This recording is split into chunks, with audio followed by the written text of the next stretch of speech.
एक बार की बात है, एक छोटे से गांव में रामलाल नाम का एक व्यक्ति रहता था।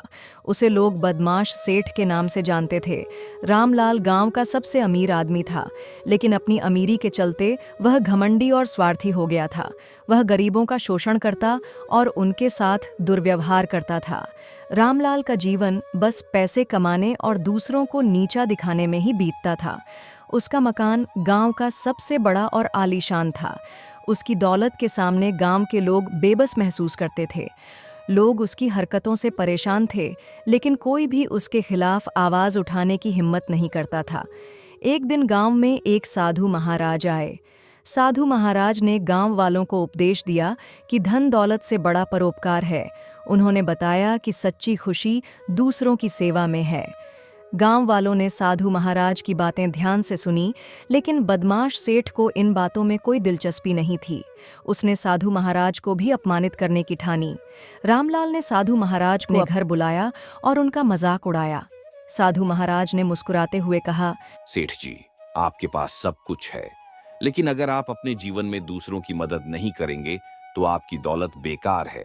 रामलाल ने गुस्से में आकर साधु महाराज को अपने घर से बाहर निकाल दिया, लेकिन साधु महाराज जाते जाते कह गए, सेठ जी, वक्त बदलते देर नहीं लगती। जब समय आएगा तो आपको मेरी बातें याद आएंगी। कुछ समय बाद रामलाल के व्यापार में भारी नुकसान हुआ।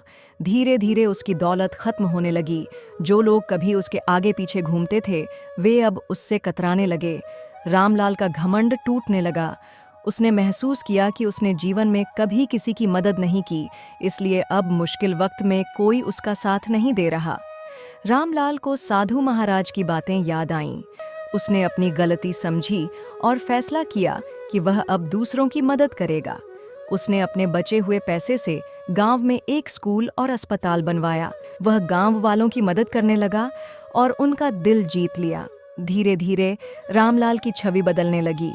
लोग अब उसे बदमाश सेठ की जगह दयालु सेठ कहने लगे। उसकी उदारता और सेवा भावना ने गांव वालों का दिल जीत लिया। रामलाल ने अपने जीवन में बदलाव लाकर यह साबित कर दिया कि समय के साथ इंसान बदल सकता है और सच्ची खुशी दूसरों की सेवा में ही है।